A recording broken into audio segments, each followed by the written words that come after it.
The wind in the Montana high country doesn't just blow. It bites. It's a physical thing, a jagged blade of ice that searches for a gap in your coat and stays there until your bones start to ache. Silas Thorne knew that wind better than he knew most people.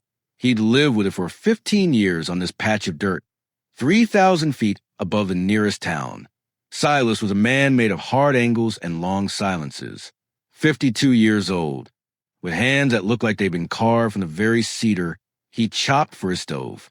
He was a veteran of a war that had taken his youth and left him with a limp that acted up whenever the sky turned the color of a bruised plum.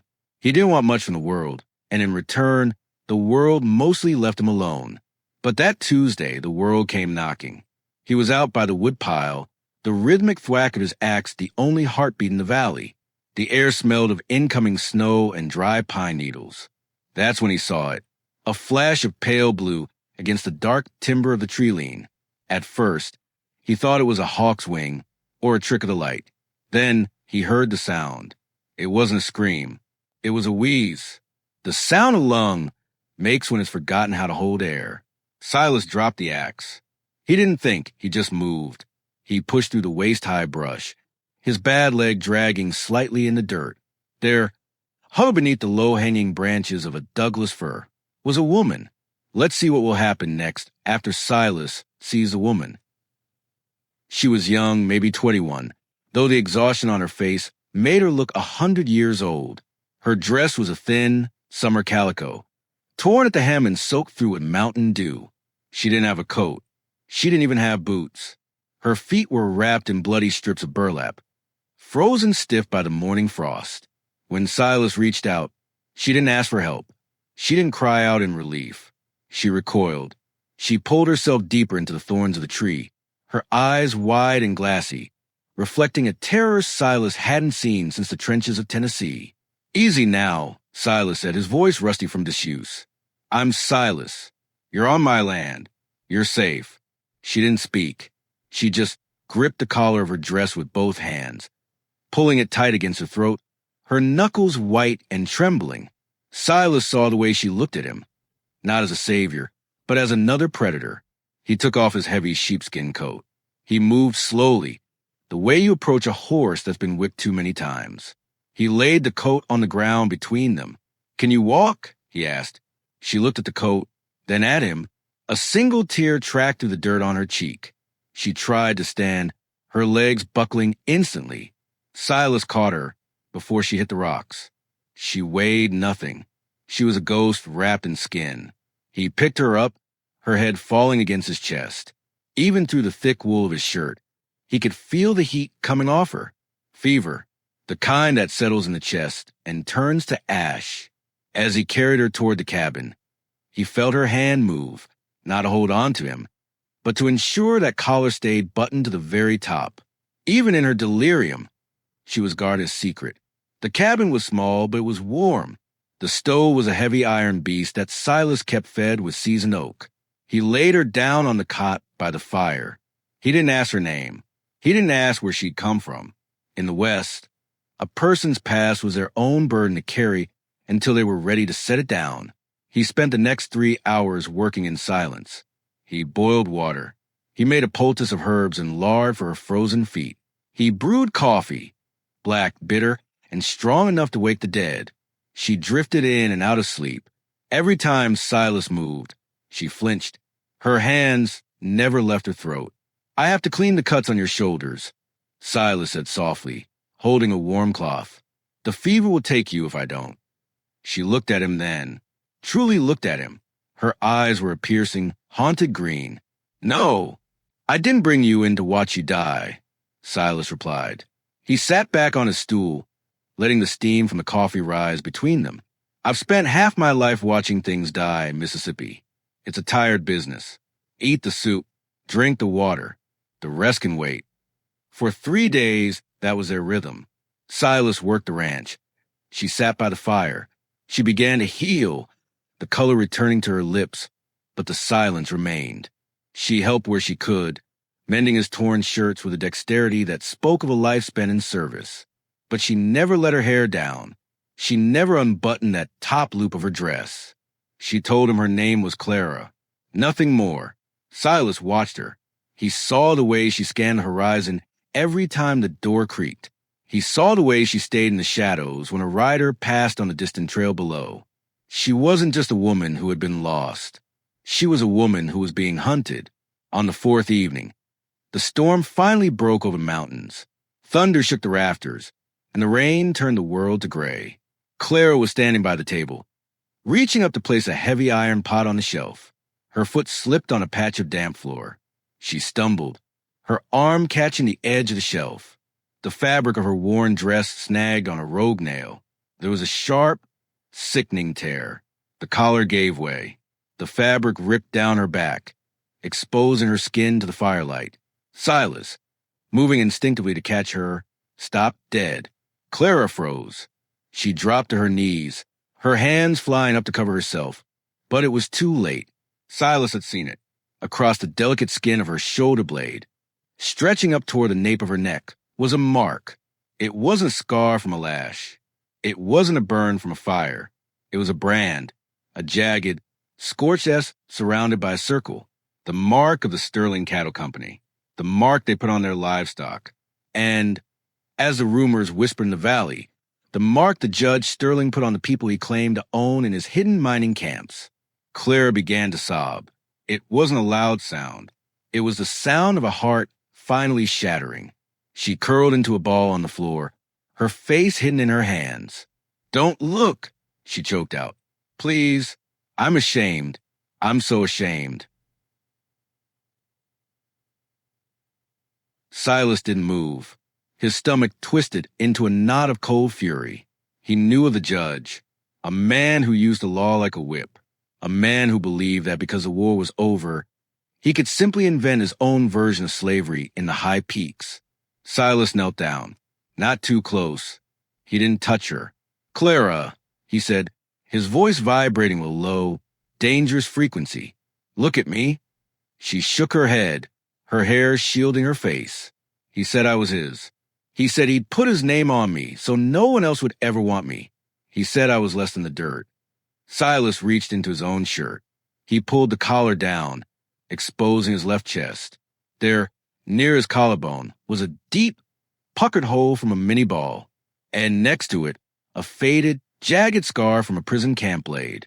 "The world tries to write its name on us," Silas said. "It tries to tell us what we're worth by the marks it leaves behind. But that's a lie, Clara. A brand is just a burn.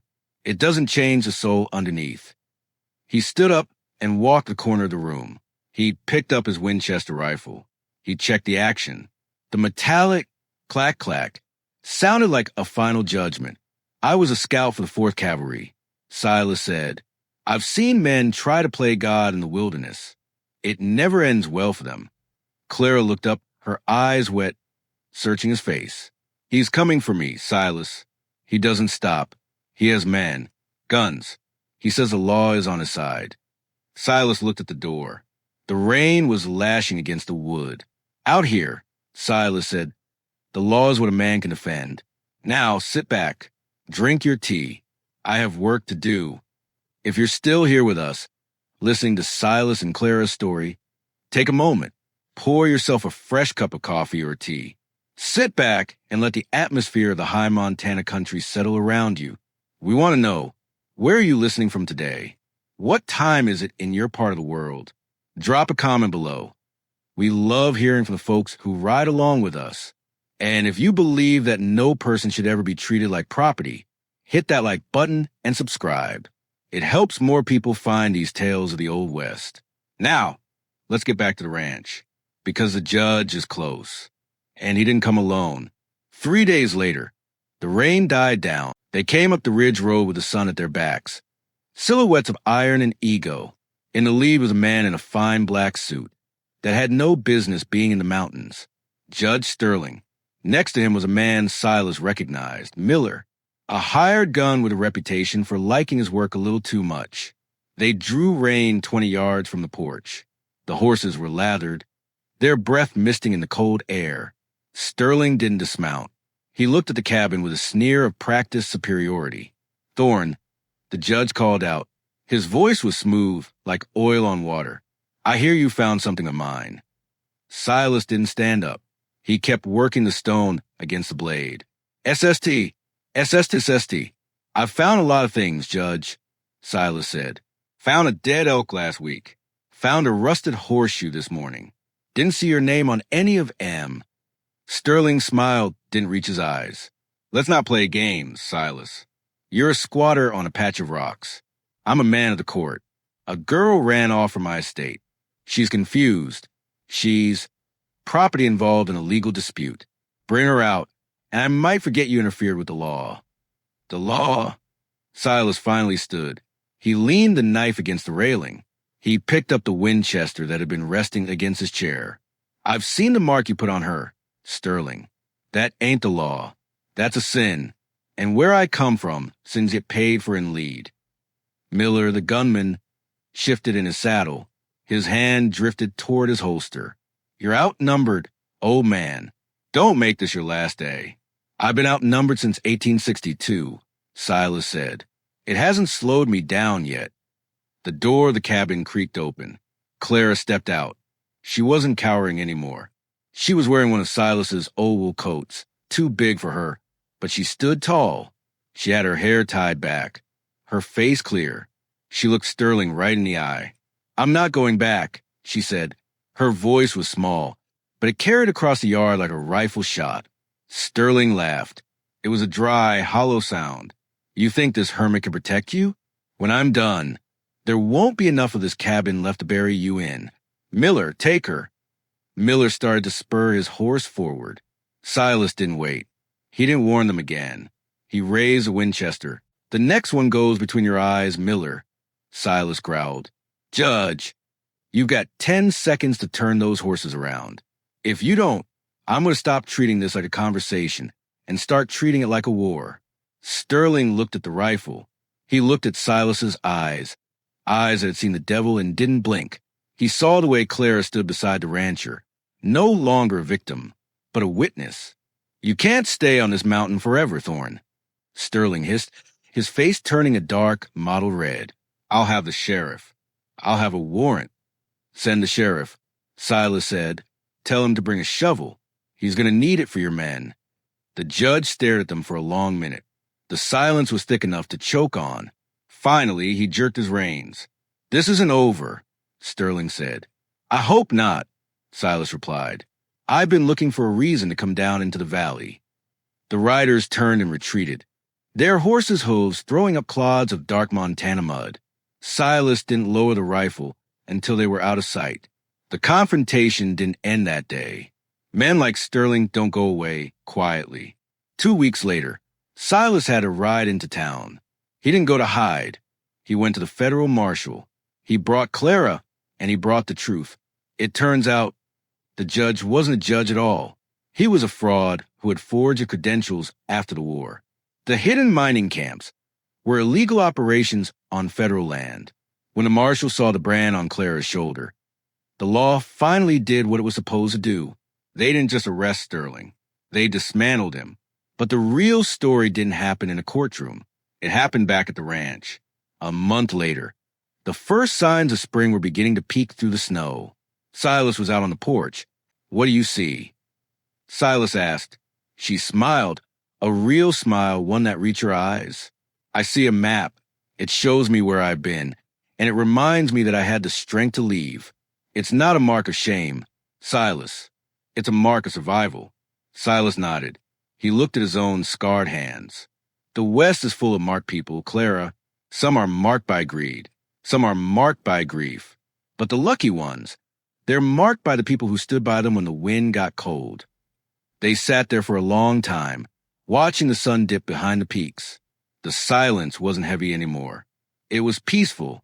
Clara eventually moved to the edge of the porch, where she'd been trying to start a small garden in the rocky soil. She planted seeds Silas didn't recognize. They're mountain lilies, she told him. They only grow in the places that have been burned. The fire makes the soil rich. Silas watched her work. He realized then that he hadn't just saved her. She had brought a heartbeat back to a cabin that had been a tomb for 15 years. She had reminded him that being alone isn't the same as being alive. The story of Silas and Clara is more than just a tale of a rancher and a runaway. It's a reminder that we all carry brands of some kind. Maybe they aren't written in skin, but they're written in our memories. They're the names the world tries to call us: failure, victim, broken. But like Silas said, a brand is just a burn. It only has the power we give it. The real truth isn't what was done to you. The truth is what you do after. It's the decision to stand up, the decision to open your door to someone who needs your courage. So, before we ride off into the sunset of this tale, I want to ask you, have you ever felt like the world tried to write your story for you? Have you ever found the strength to pick up the pen and write your own ending? Let us know in the comments. Your stories are what keep this channel alive. If this journey meant something to you, give it a like. Share it with someone who needs to hear that their scars don't define them. And don't forget to hit that subscribe button so you don't miss our next journey into the wild, rugged heart of the Old West. The sun is setting on the Montana range, but out here, every ending is just the beginning of a new trail. Take care of yourselves, take care of each other, and keep riding. We'll see you in the next one.